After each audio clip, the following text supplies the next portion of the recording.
은혜가 넘치는 귀한 찬양 감사합니다. 이제 성경 말씀을 봉독하겠습니다.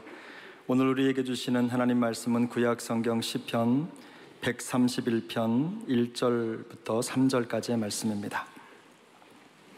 구약 성경 900페이지쯤 됩니다.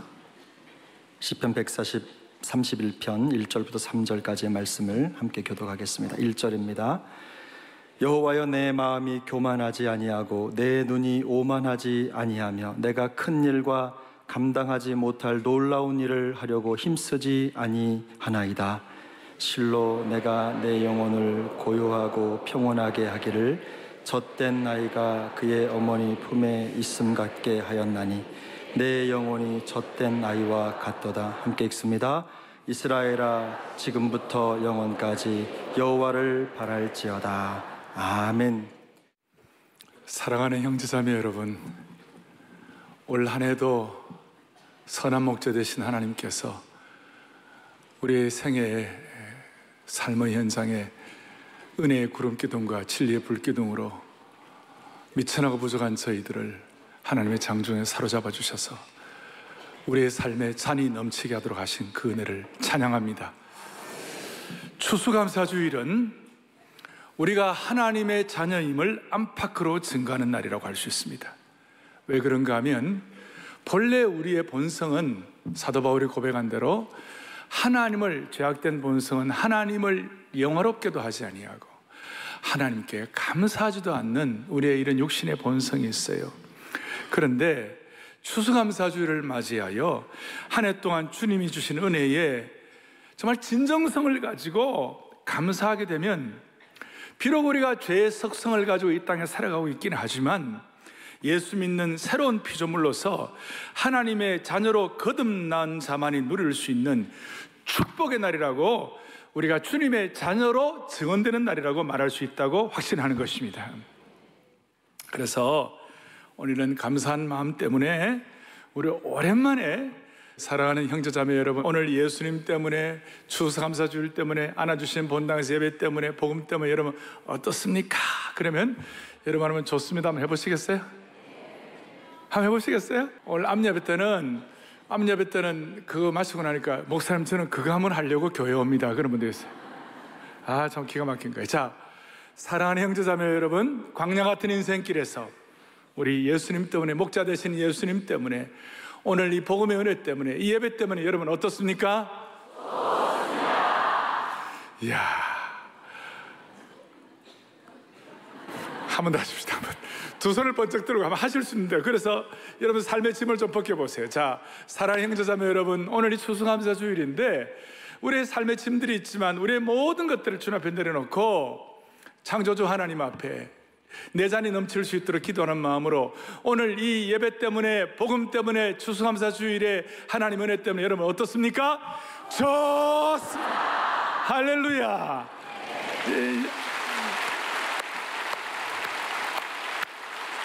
여러분들의 삶의 모든 짐들이 벗겨나가기를 바랍니다. 그리고 하나님이 주시는 복락의 강수를 경험하기를 바라고, 다시 한번 우리의 삶의 진정한 감사의 능력이 회복되기를 소망합니다. 본래 여러분, 이런 의미에서 하나님의 자녀로서 이 감사는, 참된 감사는 영혼의 혈관과 연결이 되어 있습니다. 건강한 사람은 혈액순환이 잘 되는 사람이에요. 겉모습이 건강해 보여도 혈관에 오염물질이 쌓이면 언제 동맥경화, 심장마비, 뇌출혈이 일어날지 잘 모르는 거예요. 그러니까 혈관이 건강하지 못하면 이런 질병으로 쓰러질 수가 있는 거예요. 그런데 감사는 우리의 영혼의 혈관을 청소하는 시간이에요. 오늘 추수감사주일 예배가 진정한 감사를 통하여 우리의 영혼에 쌓인 그동안의 상처와 우울과 불평과 불만의 모든 노폐물들을 쏟아내는 혈관 청소하는 날이 되기를 바랍니다. 주님의 감사의 피를 개인적으로는 수혈하시기를 바라고, 그리고 공동체적으로, 민족적으로 하나님께서 이 꽉 막힌 시대에 막힌 혈관이 청소되기를 소망합니다.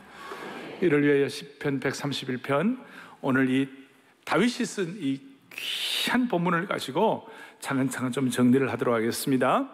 오늘 이 시편 131편의 본문에 대해서 종교개혁자 마르틴 루터는 시편 131편은 3절밖에 안 되는 시편에서 가장 짧은 시 중에 하나이지만 그 안에 담긴 진리는 가장 긴 시편이다. 특별히 이 시편은 겸손과 그 다음 감사를 통한 하나님의 신뢰에 대한 말씀이다. 겸손과 하나님의 신뢰, 겸손하면 하나님을 신뢰하게 되어 있는 줄 믿습니다.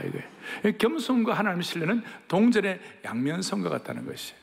겸손하면 하나님을 신뢰하고 하나님 감사할 수 있고, 교만하면 자기 불평 때문에 감사가 사라진다는 것이에요.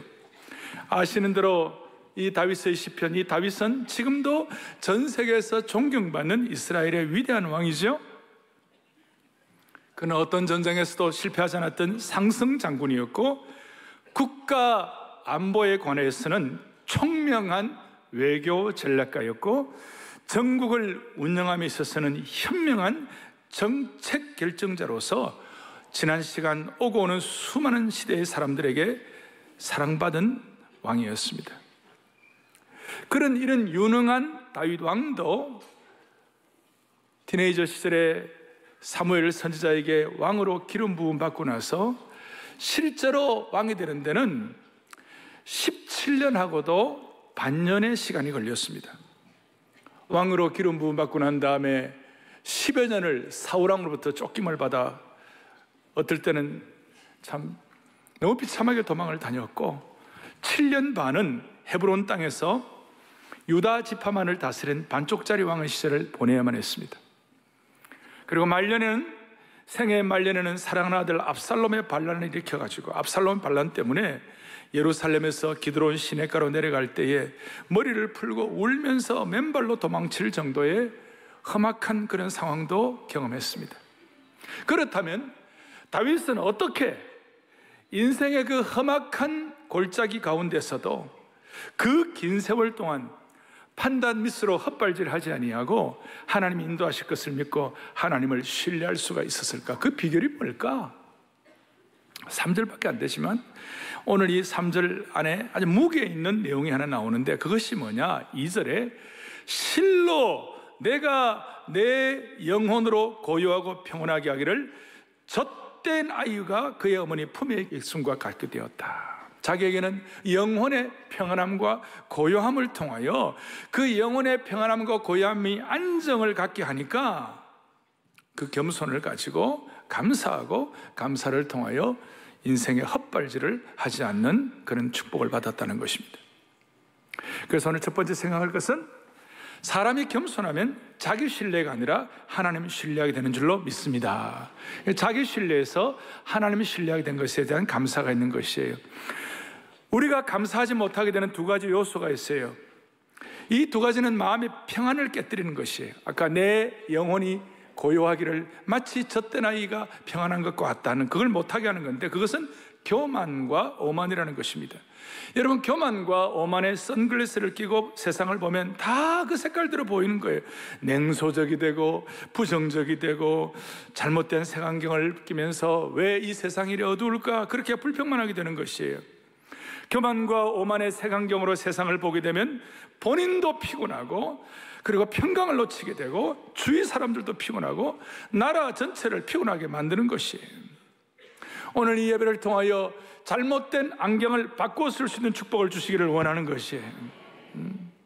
특별히 겸손하지 못한 사람의 특징은, 겸손과 하나님의 신뢰가 없는 이런 사람의 특징은 뭐냐면요, 큰 업적과 1절 뒤에 큰 일과 감당하지 못할 놀라운 일, 거기에 대해서 관심이 많아지는 거예요. 그러면 엄청 피곤한 인생이 되는 거예요.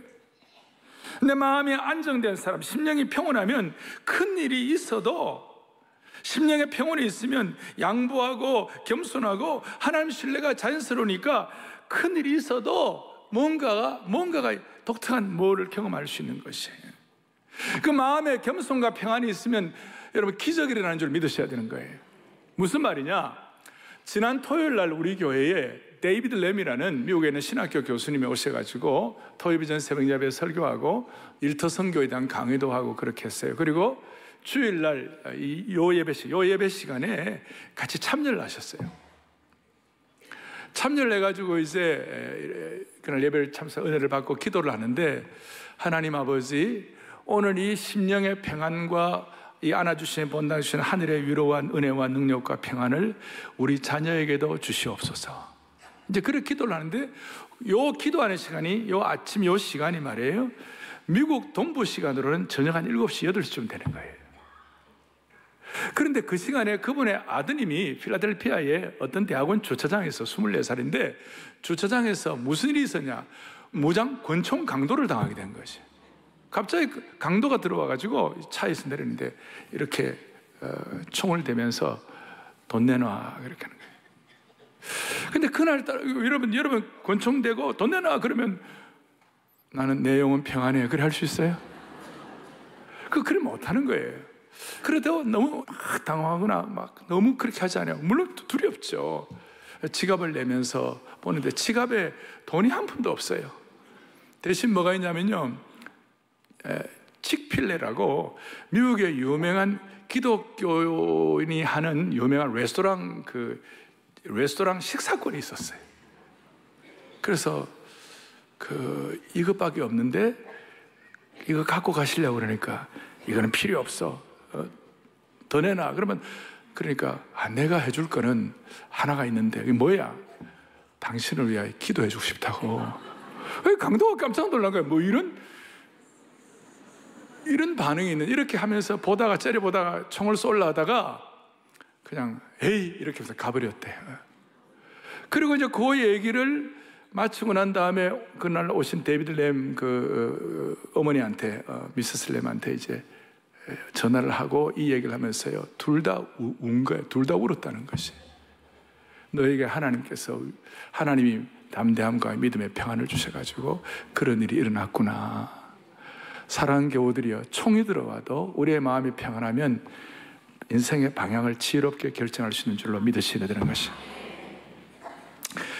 사랑하는 교우들이여, 결정적인 평온함은 결정적인 하나님 신뢰를 통하여 주어진다는 것을 믿으셔야 됩니다. 구약 성경에 보면 거의 죽을 판인데도 끝까지 하나님을 신뢰해가지고 평온을 얻은 사람이, 이 사람이 욥이에요. 욥기 13장 15절에 보니까 각주에 보면 이런 내용이 나와요. 같이 보죠. 그가 나를 죽이실지라도 나는, 이야, 여러분 얼마나 대단한 고백입니까? 나를 죽이실지라도 나는 그를 의뢰하겠다. 대단한 신뢰를 표현하는 거예요.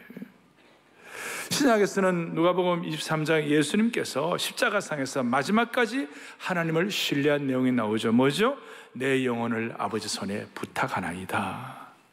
그렇습니다. 하나님에 대한 전적 신뢰는 우리가 처한 환경이나 상황, 심지어 하나님께서 나를 죽이신다 하더라도 하나님을 의뢰하는 것이고, 내 인생의 마지막 순간에도 하나님께 내 영혼을 의탁하는 것입니다.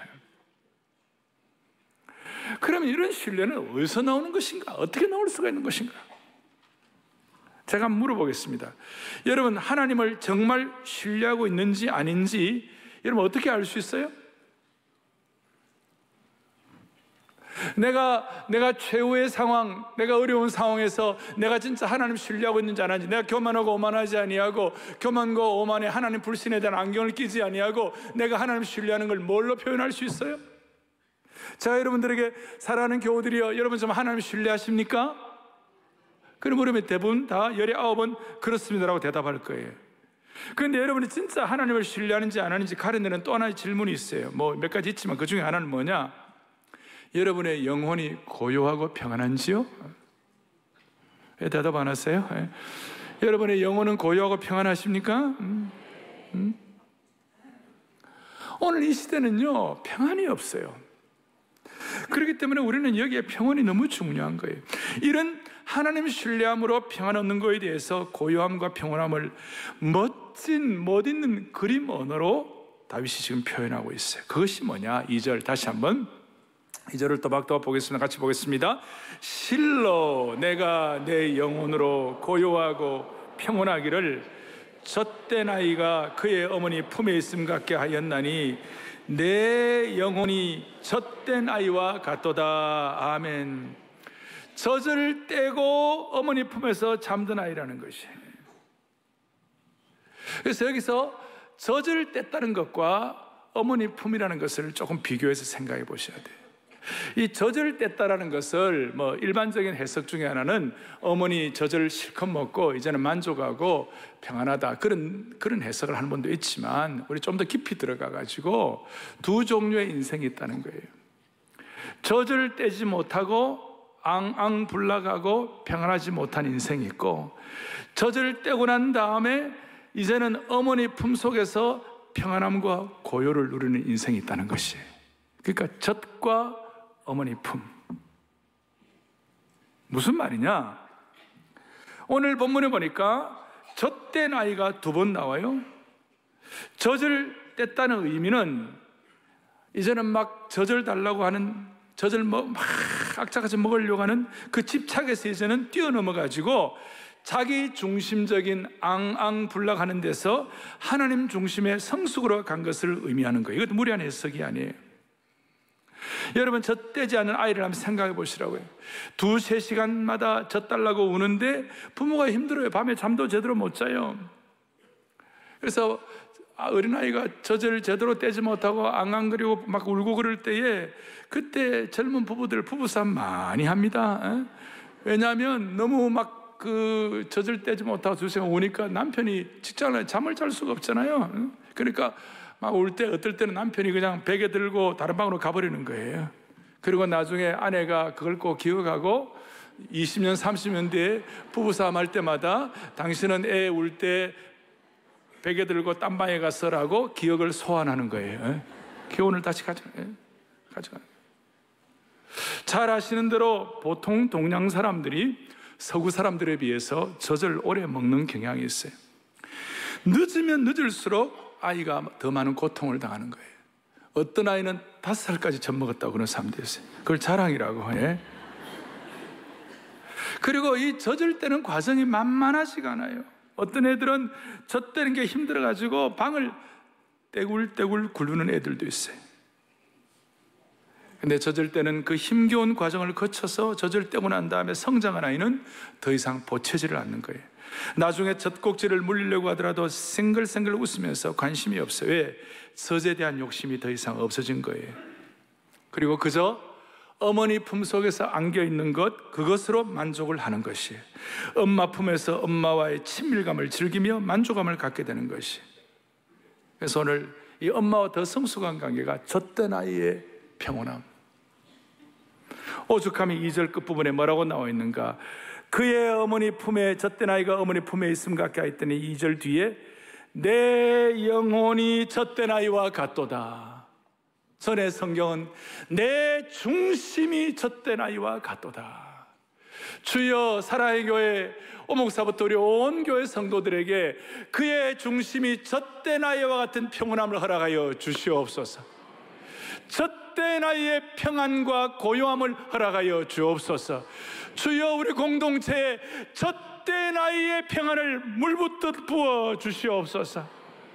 사랑하는 교우들이여, 내 영혼이, 내 중심이 젖된 아이와 같을 수 있다면 우리는 얼마나 행복한 사람이라고 말할 수 있겠습니까? 오늘 다윗이 이 본문에서 이렇게 이런 의미에서 하고 싶은 말씀이 뭡니까? 젖을 떼지 못한 아이처럼 내가 떼쓰고 울고불고 난리치지 아니하고 이제 젖된 아이처럼 어머니 같은 주님 품에 안겨서 잠잠하고 평안하게 사는 법을 배웠다고 하는 것이. 그리고 진정 그 안에서 다윗은 자족하는 비결을 배웠습니다. 젖된 아이의 평온이 있으니까 삶의 통찰력을 가지고 헛발질을 하지 않는 것이에요. 그는 아시는 대로 상승 장군이었습니다. 그는 당대 최고의 부유한 왕이었습니다. 다윗의 시대 예루살렘에는 은이 돌같이 흔했다고 그랬습니다. 그는 문무를 겸비한 사람이었습니다. 예술의 달인이었습니다. 그러나 그의 무력 앞에 다윗을 이길 사람이 없었습니다. 최고의 아내들을 데리고 있었고 최고의 멋진 자식들이 있었습니다. 그런데도 불구하고 다윗의 마음의 진정한 영적 고요와 평안 때문에, 다른 것 때문이 아니라 내가 여호와의 품에 있으니까, 여호와께서 나의 목자가 되시니까 나는 더 이상 부족함이 없으리로다. 나는 내 인생 부족함이 없으니 뭐에 감사가 넘치게 된다, 그 말이에요. 내 영혼이 젖된 아이의 평안함 때문에 나는 부족함이 없고 감사함이 넘치는 줄로 믿습니다. 이거 여러분들이 이해하기 위해서, 여러분, 어머니의 젖이 더 좋은가, 아니면 어머님의 품이 더 좋은 것인가? 다윗도 한때는 젖을 못 대고 자기 중심적일 때가 있었을 거예요. 그런데 다윗이 겸손으로 다 하나님을 신뢰함으로 정리하고 젖을 때니까 어머니 품속에서 평안을 누리게 되고 얼마나 놀라운 일인지 몰라요. 젖대기 전까지는 날마다 안달하고 평안이 없어요. 겉으로 어른이라 할지라도 영적으로 젖을 못 대면 자신의 감정과 자신의 느낌대로 울고 불고 소음을 이야기하고 자기 중심의 이기주의자가 되는 것입니다. 사랑하는 형제자매 여러분, 아무리 좋은 집 짓고 아무리 사업이 잘 되고 사회적으로 잘 살아도 여러분의 영혼과 마음이 젖을 떼지 못하고, 혹은 젖을 떼는 중에 있는 아이처럼 마음이 쉬지 못하고 마음에 늘 그 안정이 없는 사람은 절대로 행복한 사람이 아니에요. 우리 주위에 그런 사람들 많이 보아요. 그런데 인생의 말년이 되기 전에, 인생의 종착역에 우리가 다다르기 전에 우리 모두에게 하나님께서 젖된 아이의 평온을 주시는 것을 찬양합니다. 여러분, 젖이 아니라 주님의 품의 평안을 누리시기를 원합니다. 젖을 떼지 못하고 앙앙불나가는 아이 같은 인생, 그들이 갖는 교만과 자아실현을 조심하시고 인간적인 야망을 조심하면 그 결과 평안하고 조용하고 만족하고 자기 절제하고 심령이 고요하고 자기 중심이 평안한 사람이 되는 줄로 믿습니다. 그래서 우리 오늘 온 교우들이 겸손으로 자기 평안을 지키는 것 능력을 주시는 게 감사해야 되는데, 제가 이렇게 질문하고 싶어요. 사람이 이 세상에 사는 동안에 참으로 행복해지려면 무엇이 가장 필요할까? 여러분과 제가 정말 행복해지려면 뭐가 가장 필요할까? 그것은 바로 하나님이 주시는 겸손을 통하여 자기 마음의 평안을 지키는 능력이 필요하다고 생각하는 것입니다. 겸손을 통한 자기 마음의 평안을 지키는 능력인 것이, 젖된 아이처럼 자기 신뢰에서 하나님 신뢰로 자기의 마음의 평안을 지키는 능력을 가진 사람은 행복한 사람이라고요. 그리고 이런 사람에게는 자연스럽게 찬양이 나올 수밖에 없다는 것입니다. 저는 제 주위에 행복한 분들도 있지만 불행하다고 하는 분들도 많이 알고 있어요.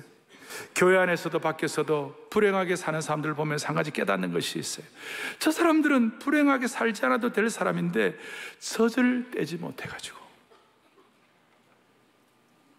그 마음의 고요와 자기 중심의 평안이 없어가지고 주님의 품에 안겨있지 못해서 불행한 사람들이 많다는 것입니다. 하나님이 허락하시는 평온을 누리지 못하는 것이 너무나 안타깝다는 것입니다. 우리 주위에 유명한 유명인들, 셀럽들, 좋은 영향력을 끼칠 수 있는 사람인데도 불구하고 우울증에 걸리는 사람들 많아요. 우리 가운데 객관적으로 가정에서 충분히 행복을 누릴 수 있는 상황인데도 행복을 누리지 못하는 분들이 많아요. 오늘 추수감사주일을 맞이하여 우리 모든 성도들이 어머니의 젖이 아니라 어머님의 품으로 나아가는 시간 되기를 소망합니다. 젖이 아니라 품의 은혜를 받기를 바라는 것입니다. 어머님의 품에 들어가서 어머님의 품에서 평온을 누리고 묵상하고 보호받고 평안을 누리기를 원하는 것입니다. 이런 어머니 품 속에서 젖된 아이의 평안이 있으면 거기가 최고의 장소가 되는 거예요. 어머니 품이 최고의 장소가 되는 거예요. 거기가 치유와 쉼이 되는 장소가 되는 거예요. 왜냐하면 항상 그 어머니 품은 우리를 받아주기 때문에 거기에는 인간의 가면, 페르소나, 가면을 쓸 필요가 없는 장소예요. 거기는 치유와 삶이 있는 장소요, 설령 잠을 설쳐도 어머니 품에서는 어린아이처럼 잘 수가 있는 것이에요. 어머니 품은 예약이 필요 없고 항상 항상 오픈되어 있어요. 그래서 여러분, 이걸 신약에서는 예수님의 품에 들어오는 사람들마다 수고하고 무거운 짐진 자들아 다 내게로 오라, 내가 너희를 쉬게 하리라. 예수님의 품이 그렇다는 것을 믿으셔야 되는 것이. 그래서 여러분, 이 은혜가 우리 온 성도들 저지 아니라 품의 은혜가 넘치기를 바랍니다. 이걸 우리가 좀 적용하기 위해 한 가지 좀 정리를 하겠습니다. 2절, 실로 내가 내 영혼으로 고요하고 평안하게 하기를. 한 가지 우리가 할 게 있어요. 그것이 뭐냐면, 고요하고 평안하게 하는 주체가 누구예요? 여기는 보니까 내가, 그래서 능동태. 그러니까 이 고요하고 평안한 것은 여러분과 저희가 걸려 있는 거예요. 주님 신뢰하는 것에 걸려 있는 것이에요. 그러니까 환경 때문에, 사람들 때문에, 사람들의 평가 때문에, 사람들의 말들 때문에 여러분들의 평안이 왔다 갔다 하지 말라는 것이에요. 내가 내 심령으로 평온하고 고요하게 한다, 그렇게 말씀한 것이에요. 이 능동태를 내가 치고 들어가야 되는 것이에요. 그것도 크게 보면 하나님의 은혜의 결과이지만 내 영혼이 평안하고 내 영혼이, 내가 이 하나님 신뢰하는 것이에요. 왜? 우리 주님은 천지의 주제이신 줄로 믿습니다. 주님은 그 풍랑이는 바다에서도 뱃속에서 주님은 주님의 영혼을 평안하고 고요하게 하기를 결단하고 주무신 것이에요. 천지의 주제는 하나님이실 뿐만 아니라 주님이 천지의 주제이시니까. 사랑하는 교우들이여, 주님의 평안이 이 불안한 사회에서 주님께 내 인생의 핸들을 맡기는 거, 이 내가 해야 할 일이에요. 내 인생의 중요한 자리에 주님을 모시는 거, 이 내가 해야 할 일이에요.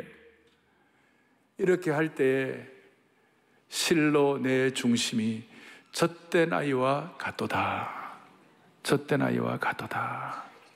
구체적으로 어떻게 적용합니까? 3절입니다.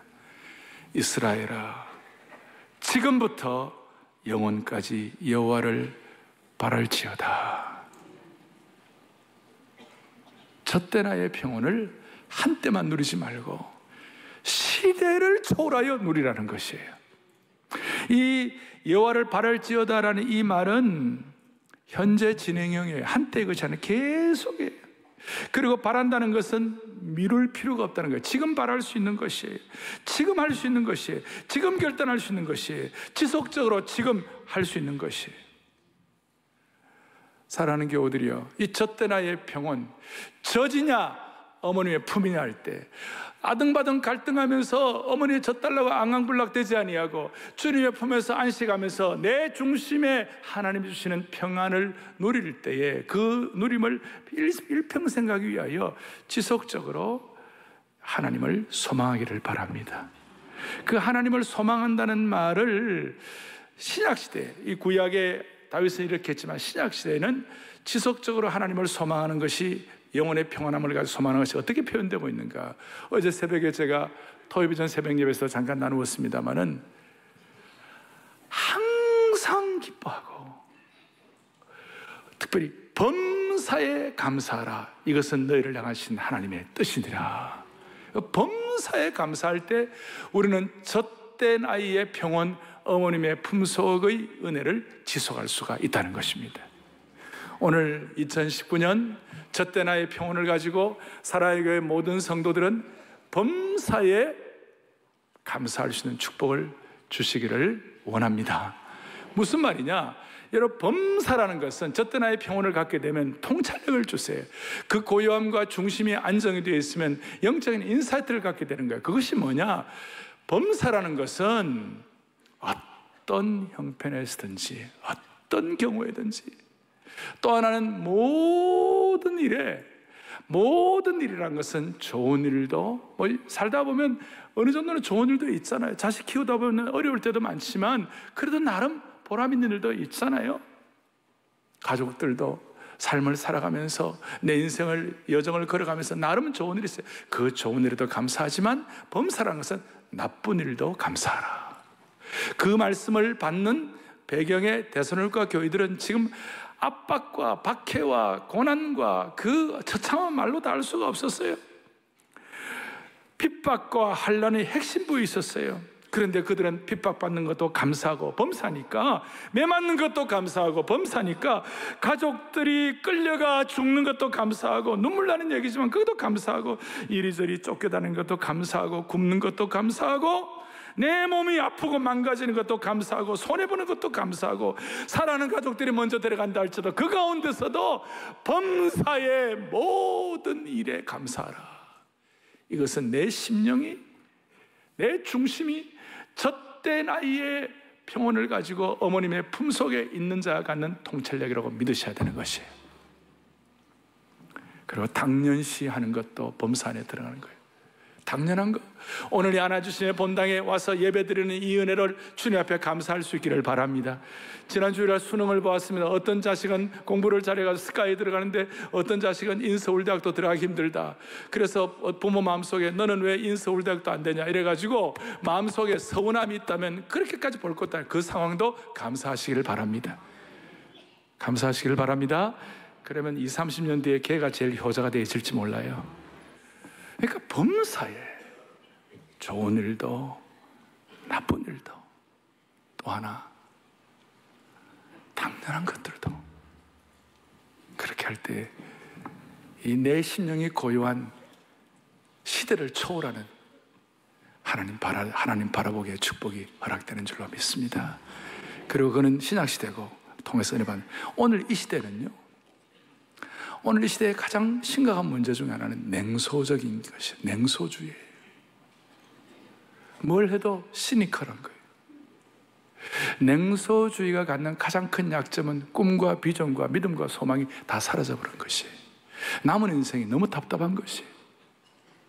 이스라엘의 총리를 3번이나 했던 시몬 페레스라는 분이 있어요. 그는 오늘날의 현대 냉소주의는 글로벌의 가장 큰 질병이라고 했어요. 그래서 이 냉소주의는 다음 세대 지도자들이 꼭 피해야 할 치명적인 위협이라고 했어요. 우리가 살아가면서 수많은 문제들이 발생되는 이 시대 가운데서 냉소주의 때문에 그걸 극복할 만한 새로운 아이디어와 비전과 소명이 다 사라진다는 것이. 오늘 우리는 내 중심이 젖대 나의 평안을 유지하며 범사에 감사하는 순간 냉소주의 대신에 믿음으로 감사하는 믿음의 사람 되는 것이에요. 냉소주의자로 살아도 죽고 믿음으로 감사하고 살아도 죽는 거예요. 이왕 죽는 거 믿음으로 감사하며 주님 앞에 서기를 원하는 것이에요. 할렐루야. 오늘 젖이냐 주님의 품이냐. 오늘 주님의 품에 안겨 다윗처럼 여호와는 나의 목자시니 부족함이 없다고 감사하고 고백할 수 있는 귀한 통찰력을 가지고 시대의 냉소주의를 극복하고 어떤 경우에서도 좋은 일도 나쁜 일도 당연한 것도 감사할 수 있는 하나님의 심실한 종들이 되기를 주님의 이름으로 축복합니다. 두 손을 다 펼치시고 오랜만에 우리 송축의 내용은 같이 찬양하고 기도하십시다. 송축의 내용은 감사의 내용은 거기에다가 1년 동안의 모든 것들을 다 담아버리십시다.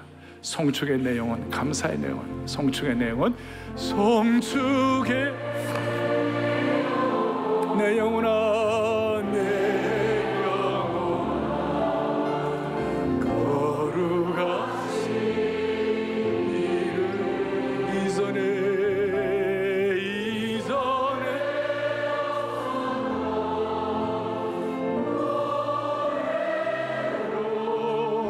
나 주님을 경배 감사의 내용은 감사의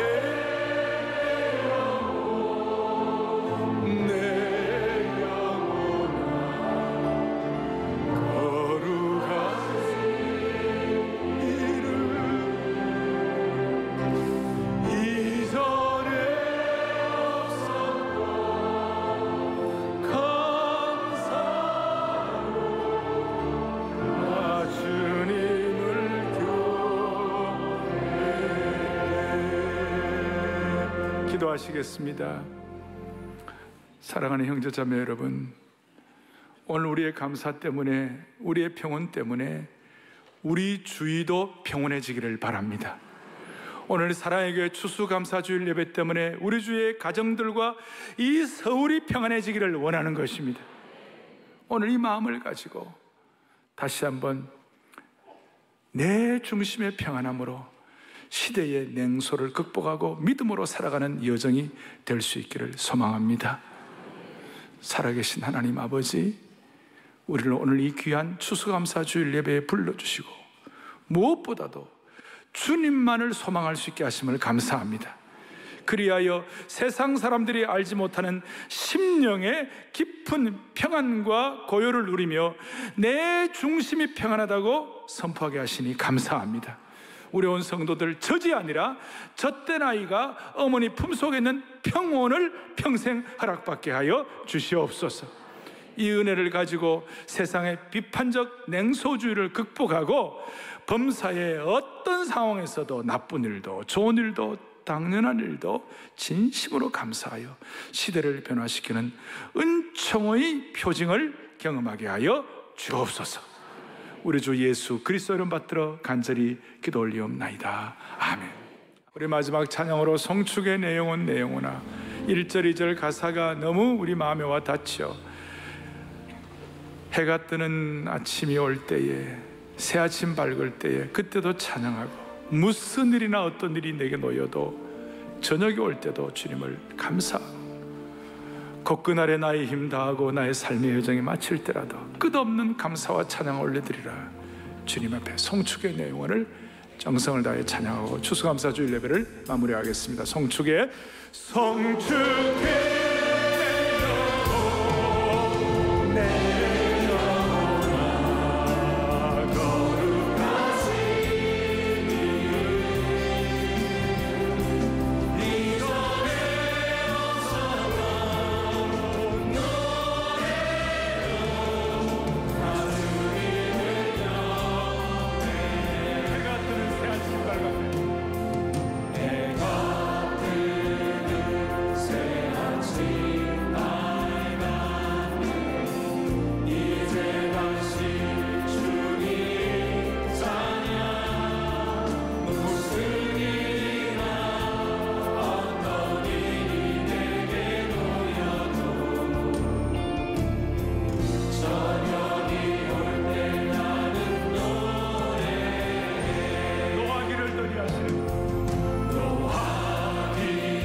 떠나기 전에 우리 두 손을 다 들고 다시 한번 감사의 내용은 주여 내 일평생이 감사로 지필되게 하여 주시옵소서. 그걸 위하여 내 중심이 주님의 평안을 누리도다. 그 통찰력을 가지고 범사에 감사하며 시대의 냉소를 극복하게 하여 주시옵소서. 그 마음으로 두 손 다 들고 감사의 내용은 감사의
지난 10일 미국 캘리포니아주 남서부에 위치한 풀러턴의 빌립보 교회 창립 예배가 드려졌습니다.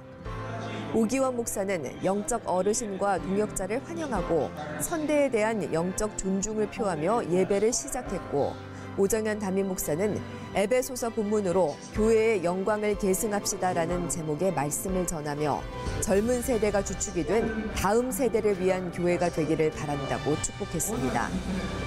오기원 목사는 교회의 비전, Honoring Our Roots, Reviving Our Generation이라는 교회 비전대로 사역하겠다며 감사의 말을 전했습니다.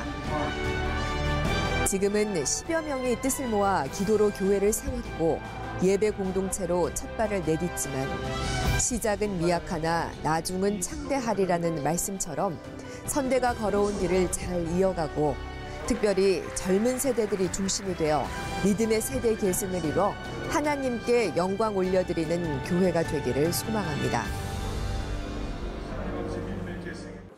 지난 4일부터 이틀간 사랑의 교회 언약채플에서 목양사역 컨퍼런스가 진행됐습니다. 이번 컨퍼런스는 목사와 장로가 함께 교회의 본질을 회복하는 프로젝트의 일환으로 국제목양사역원의 주최로 이루어졌습니다. 주 강사로 섬긴 최홍준 원장은 장로의 본질과 막중한 사명에 대해 강의하며 행정사업보다 목양을 우선으로 할 때 하나님께서 사역을 책임지신다고 말했습니다. 오정현 담임 목사는 사역의 한계를 어떻게 극복할까라는 강의를 통해 성경 전체를 관통하는 핵심으로 목자의 심정을 꼽으며 목자의 심정을 견고히 할 때 모든 난관을 극복할 수 있다고 강조했습니다.